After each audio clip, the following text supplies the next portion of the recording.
The scanner screamed once, then went silent. Fleet Marshal Doss stared at the display where the reading had been.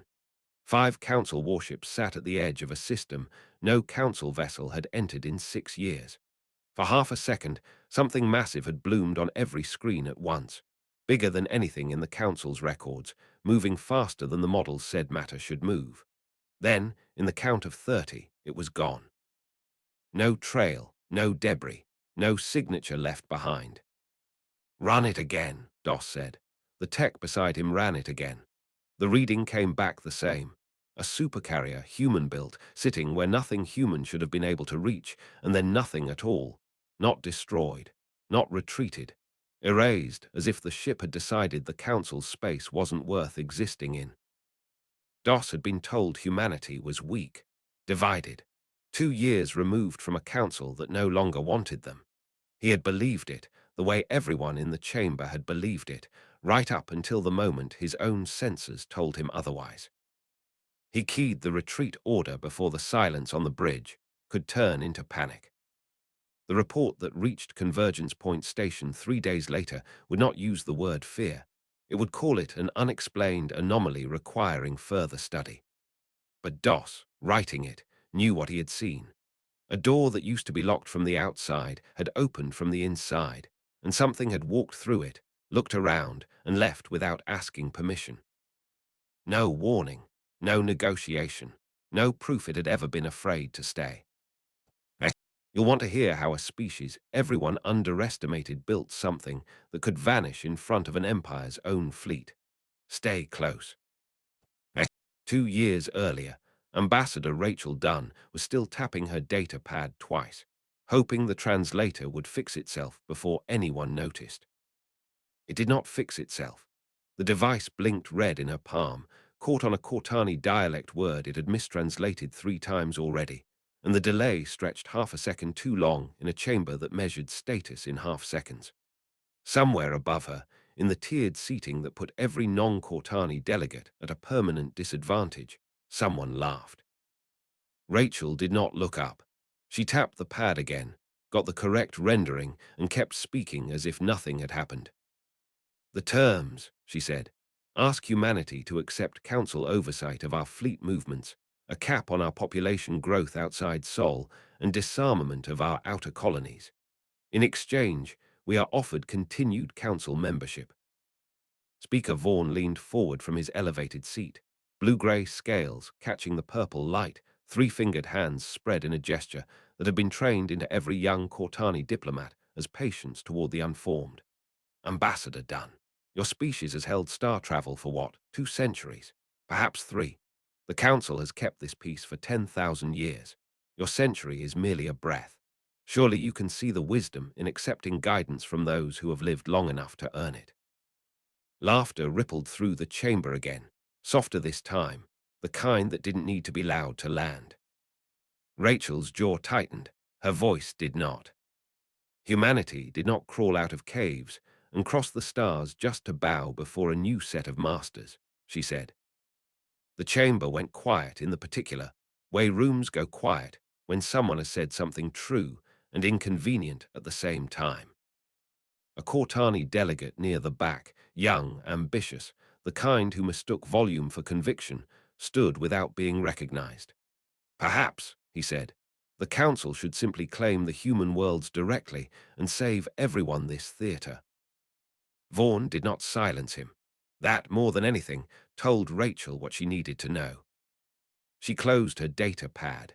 The terms had arrived that morning. She had read them 3 times already, hoping she had misunderstood them the first time. She had not. David Park, her senior advisor, leaned close as she sat back down. "That went about how we thought." "Better," Rachel said quietly. "Now we know he won't even pretend." At her side, Maria Santos, the delegation's military liaison, kept her eyes forward and her hands still.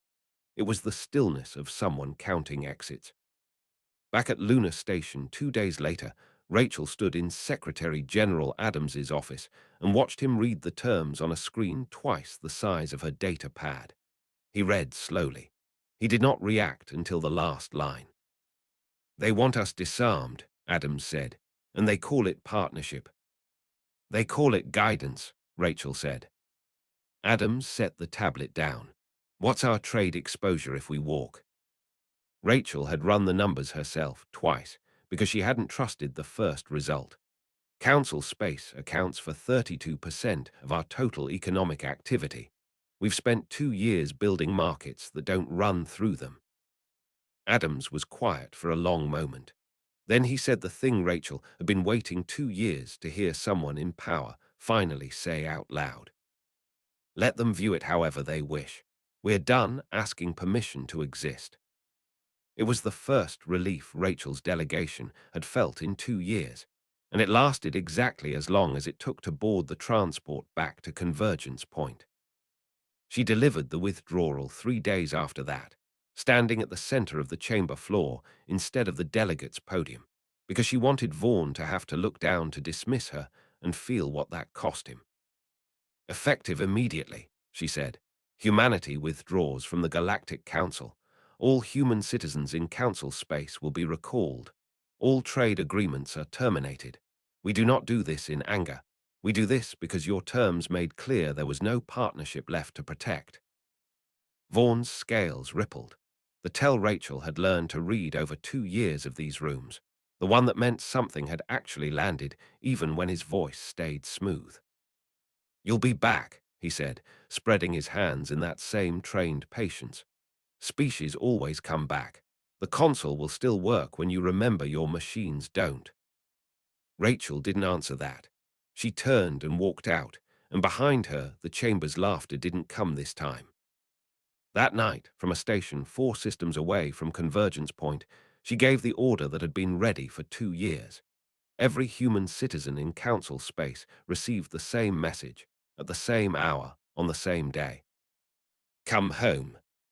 Krell, the Torvan merchant, got the message at his shipping office on Station Meridian, between one shipment manifest and the next. He read it twice, the way people read things that don't make sense the first time, then looked up to find that the human freight coordinator who had run his supply contracts for 6 years had already left the building. By morning, half his warehouse shelves were empty and staying that way. He didn't know yet that it was the same morning, in the same hour, across every system the council touched. He was about to find out. By the second week, Krell had stopped calling it a shortage and started calling it what it was. His warehouse on Station Meridian held 400 crates of unfilled orders and not one human supplier answering a hail. He tried the old contacts first, names he'd traded with for 6 years, people who'd shared meals with him, who'd called his youngest daughter by name. The channels connected. No one picked up. Then the channels stopped connecting at all. They didn't just leave, he told his floor manager, a Scallan named Petri whose antennae had gone flat and low, the way Scallan antennae did when the news was bad enough to feel physically. They shut the door and took the hinges. Petri didn't answer. There wasn't an answer that helped. 3 systems over, in the medical wing of a Cortani hospital that had never needed to ration anything in living memory, Director Yesland stood in a storage room and counted the serum vials by hand because the automated inventory system's number was too small to believe. It matched. 2,418 patients on his ward alone depended on a compound that had come from human labs. The formula had 5 components no Cortani chemist had ever fully reverse-engineered because there had never been a reason to try. Why solve a problem someone else was already solving for you? Yeslan had 3 days of supply left. He sent the message up the chain anyway because that was the job, even when the job had stopped meaning anything. We require emergency medical resupply. Estimated patient mortality within 72 hours if unresolved. No one above him answered that day. No one answered the next day either. On the Fenari homeworld, the fields told the story before any report could. Myra stood at the edge of a grain terrace that should have stood chest-high by now and found it barely reaching her knees, the stalks thin and pale where they should have been thick and green. Her people had farmed this land for 11 generations. For the last 3, they'd farmed it using soil treatments and growth cycles designed by human agronomists, shared freely, adjusted year over year until Fenari yields had tripled. That knowledge had left with everyone else. Half yield, her field supervisor said, running dust through 4 fingers and letting it fall. Maybe less by harvest. Myra didn't answer him. She was already composing a message on her own data slate, one the council had explicitly forbidden, direct contact with any human channel on penalty of formal censure. She sent it anyway, because censure was a word for people who still believed the council's opinion mattered more than her people eating through winter. This is Myra of the Fenari Agricultural Council. We need help. We are asking, not through your government, through you. She didn't know if anyone on the other end would read it. She sent it and went back to the fields because there was still a harvest to try to save, however small. Convergence Point's intelligence division sat 2 levels below the council chamber, in a room with none of the purple light and none of the ceremony. Analyst Rava had been tracking human departure patterns for 11 days, and the pattern had stopped looking random around day 3. Every recall order had gone out on the same hour, the same day, across every system simultaneously. That wasn't panic. Panic was messy, staggered, uneven. This was a plan someone had built and rehearsed. They didn't decide to leave, Rava told her supervisor, laying the timeline across the display. They decided when to leave, probably years ago. This wasn't a reaction to Speaker Vaughan's terms. The terms were just the excuse they'd been waiting for. Her supervisor studied the timeline for a long moment, then closed the display without saving it. Write it up as speculation, he said. The Speaker's office won't want to hear it phrased any other way. Rava wrote it up as speculation. She kept the real version, unfiled, on a drive in her desk. Somebody was going to need it eventually, even if that somebody wasn't in this room. Entertainment venues closed first in the districts that had leaned hardest on human media licenses. Theaters that ran nothing but human film archives. Arenas that streamed human sport to species who'd never seen a human in person, but knew every player's name. Repair shops followed within days, the ones that served human-built appliances now finding no parts, no manuals, no remote diagnostics from companies that had simply stopped existing as far as council space was concerned. None of it alone would have been a crisis. Together, in the same 3 weeks, it started to look like something had been surgically removed from a body that had built its whole circulatory system around a supply it never questioned. Speaker Vaughan heard about the closures the way he heard about most inconvenient things. Filtered, softened, 3 staff members removed from the source. It was his chief economic advisor, a Cortani named Rel with none of Vaughan's patience for delay, who finally put the raw numbers in front of him without cushioning them. Council-wide trade revenue is down, sharply. Medical resupply requests have tripled across 17 member systems. And this, Rel tapped the display, pulling up a series of scout images Vaughan hadn't cleared for viewing yet. This came in from the border fleet an hour ago. The images showed shipyards, not the modest orbital docks the Council's last survey of human space had catalogued 3 years prior, but vast constructions, scaffolding wrapped around hulls too large for the old projections to have imagined, dozens of them, active, humming, with a level of output that should have taken decades to reach. Vaughan stared at the images, longer than he meant to. "That's not possible," he said. "Not in this time frame." "It's possible," Rel said. "If they started building the moment we started talking down to them." Vaughan set the display aside and composed himself the way he'd been trained to since youth, patience toward the unformed, even now, even here. "Send a delegation," he said. "Quietly. Assess. Nothing provocative. We simply need to understand what we're looking at." Rel didn't move to leave right away. And if they don't want to be understood? Vaughan didn't have an answer for that.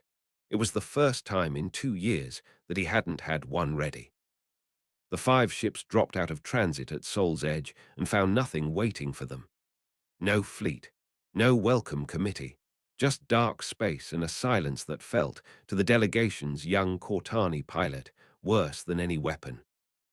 Then a voice came through on every channel at once, calm and flat, and utterly without threat, which somehow made it worse than a threat would have.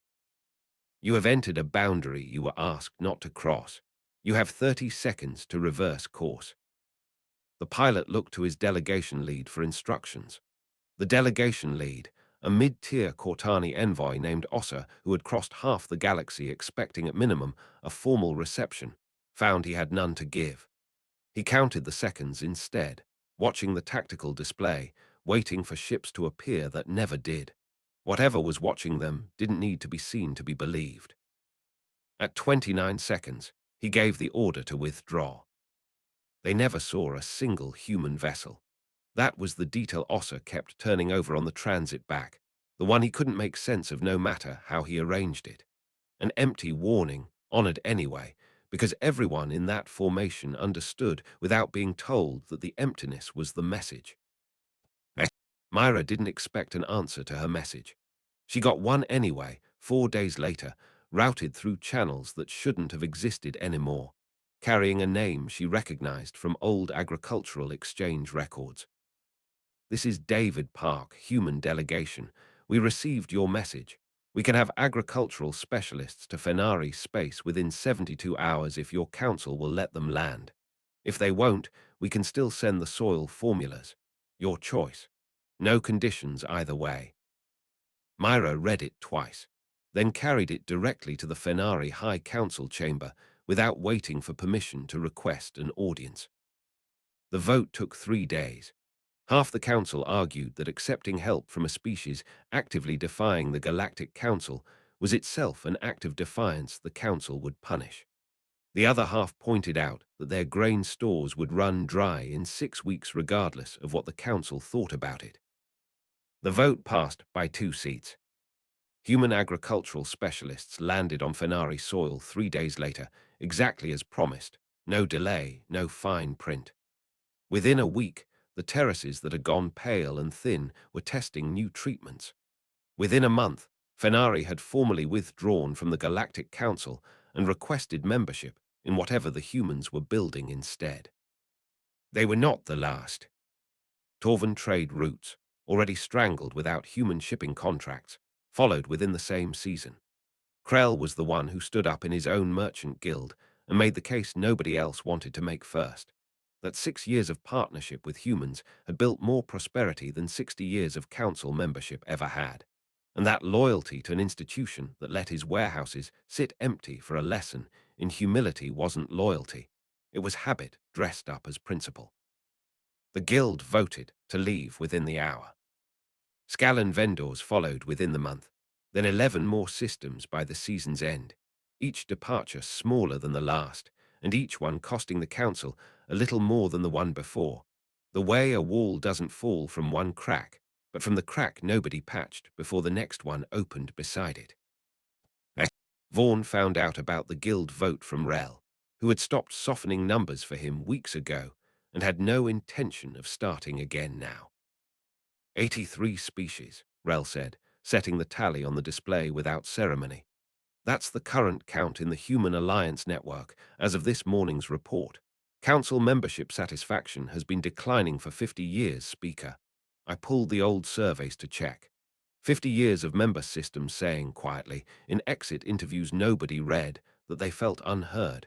We called it grumbling. It wasn't grumbling. It was a slow leak, and the humans just happened to be standing near the valve when it finally opened all the way. Vaughn stared at the number a long moment. 83. 2 years ago it had been 0. He tried to remember the last time a number had moved that far, that fast, in any direction the council tracked, and could not. Council tax revenue is down 20%, Rel continued, quieter now, the kind of quiet that came from a man who'd rehearsed saying this and still found it hard. We didn't lose them to a war, Speaker. We didn't lose them to a rival empire. We drove them away, and the humans simply offered somewhere else to go. Vaughn's scales rippled once, sharp, and stilled. They will come crawling back once the sentiment fades, he said, But even he heard how the words landed differently now, thinner than they had 2 years ago in a chamber full of laughter. Rel didn't answer that. He didn't need to. He set one more item on the display and left the room, because some silences did more work than any argument could. The item was a single line from the Fenari withdrawal notice, forwarded up through channels that no longer bothered filtering bad news the way they used to. We did not want this conflict. We wanted partnership. You rejected that. So we built our own partnerships, better ones, more honest ones. Vaughn read it twice. He did not read it a third time. He set it aside, poured himself a measure of the pale mineral water every Cortani official kept at hand for exactly these moments, drank half of it without noticing, and only then let himself sit with the number Rel had left glowing on the display. 83. He was still looking at it when his aide entered without knocking, which itself was new enough to be its own kind of warning. Speaker, Ambassador Dunn has requested an audience. She's requesting it in person, at the chamber. Vaughn set down the glass. She hasn't set foot in that chamber in 2 years. No, Speaker, she hasn't. Did she say why now? The aide hesitated, the way people hesitated when the honest answer was worse than a comfortable lie. She said she thought the council might be ready to hear something it hadn't been ready to hear before. Vaughn looked back at the number on the display. 83 species. 20% revenue gone. 50 years of a slow leak nobody had patched.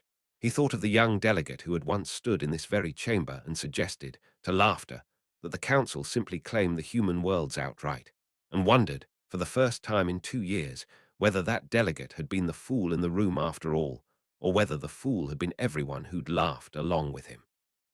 "Let her in," Vaughn said. It was the first order he had given in 2 years without knowing, for certain, what would happen once it was carried out. Rachel walked into the chamber alone, no delegation behind her, because she wanted Vaughn to understand that this time she wasn't asking for anything he could grant or withhold. The chamber was half empty. Whole tiers of seating that used to hold Torvin and Fenari and Scallan delegates now sat bare, and the silence where their voices used to be said more than any of them ever had. Rachel walked to the center of the floor instead of the delegates' podium, the way she had 2 years ago, and this time nobody laughed. Before she reached the table, she stopped at a side console and poured herself a half cup of water from the pitcher left for visiting delegates, out of old habit more than thirst, and set it down without drinking it. Vaughn watched her do it and said nothing. It was such an ordinary thing to do, in a room that hadn't held an ordinary moment in months. She reached the table. She was, for the first time since Rachel had known him, exactly Vaughn's height, not elevated, not looking up. She opened her data pad. It wasn't the cracked one. That pad sat in a drawer back on Lunar Station, retired the day the Human Alliance had passed 60-member species, because Rachel had wanted this moment to open on something that had never known defeat. The new pad was pristine, its display bright, and when she turned it toward the chamber, a star map bloomed across it, dozens of systems lit blue, threads of light connecting them like a nervous system that had grown itself in the dark while nobody in this room had been watching. Membership in the Human Alliance is open to any species, Rachel said, including current council members. We do not demand exclusivity. If the council provides better value, species will stay. If we provide better value, they will join us. That is how free markets work. The silence that followed didn't ripple the way Cortani's silence usually did. It simply held, the way silence holds after a true thing has been said, and there is nothing left to say back. Vaughn's hands, which had spread in false patience so many times across 2 years, stayed still at his sides. He looked at the map. He looked at Rachel. He had no answer, and for a species that measured status in half-second delays, that gap stretched long enough for everyone in the chamber to feel its shape. "You wanted this conflict," the young Cortani delegate near the back finally said, standing, the same one who 2 years ago had suggested claiming the human worlds outright. His voice had none of its old confidence. People died while you withheld medicine from worlds that had done you no harm.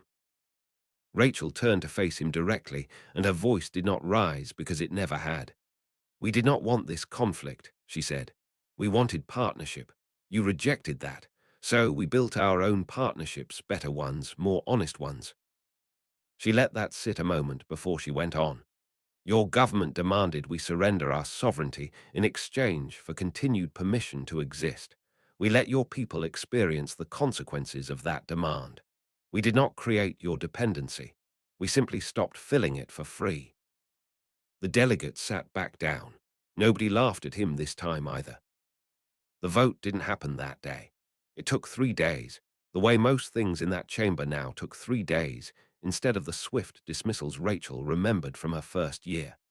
She spent those 3 days back on Luna Station, in David Park's office, watching a live feed of a debate she couldn't influence anymore because the terms were already on the table and there was nothing left to negotiate.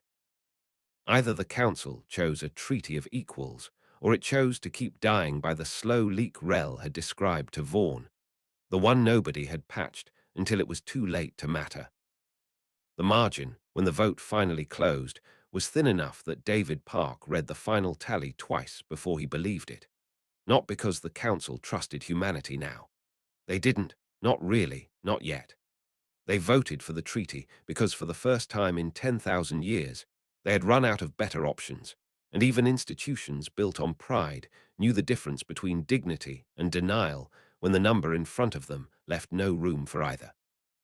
Rachel returned to the chamber to sign it in person. Vaughan met her at the table with a stylus already in hand, and for a moment neither of them moved. You could have simply let us fail on our own terms, Vaughan said. It wasn't quite an apology.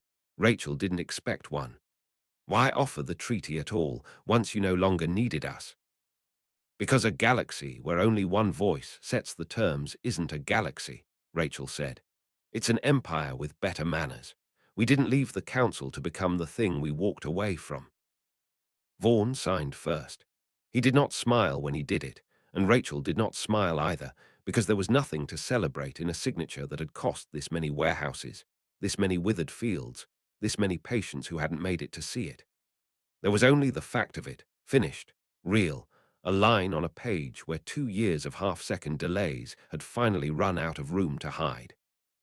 Krell heard about the treaty from a reopened shipping channel that carried both Council and Alliance freight now, side by side, the way it hadn't in over a year. He didn't celebrate either. He simply logged the first joint manifest his warehouse had processed since the walls came down and went back to work, because the work was the part that had never actually stopped mattering. Myra heard about it standing in a field that had come back green over the season, thick-stalked and tall in a way it hadn't been in a year, and allowed herself, finally, to believe the worst of it was behind her people. Rivat heard about it from her own supervisor, the one who had told her to file her report as speculation. He didn't apologize either. He just forwarded her the treaty text without comment, which from him was as close to an admission as she was ever going to get. She kept the unfiled version of her old report anyway. Some things were worth keeping even after they stopped being useful, just to remember how close the truth had come to never being heard at all. Back on Luna Station, 3 weeks after the signing, Rachel sat across from a delegation of Fenari High Council members who had come to formally ratify their alliance membership in person. She pulled up the human reply on her data pad, pristine and bright, and turned it toward them. They read it in silence, the way people read something they'd waited a long time to see confirmed in writing. Myra, seated among them, glanced at the old data pad sitting unused in a case display near the office door, the one with the cracked corner, retired now, kept the way some people keep the first tool that ever worked for them. Myra didn't ask about it. She understood, without needing it explained, what it meant to keep the broken thing next to the one that finally worked. Rachel closed the meeting the way she'd learned to close all of them now, plainly, without ceremony, the ceremony having cost the galaxy enough already. They had built their own table, she said once, to no one in particular, after the delegation had gone and the office had emptied out around her. Big enough for everyone. every seat equal. She didn't say it like a lesson. She said it the way a person says a thing they've only just finished believing. That evening, she walked out onto Lunar Station's observation deck, where the light of Earth's own sun caught the edge of a supercarrier hull docked at the far pylon, the same class of ship that had appeared and vanished at the edge of Council space 2 years before. No longer a secret, no longer a rumor, just steel and light against the dark. She stood there a while, watching it, saying nothing.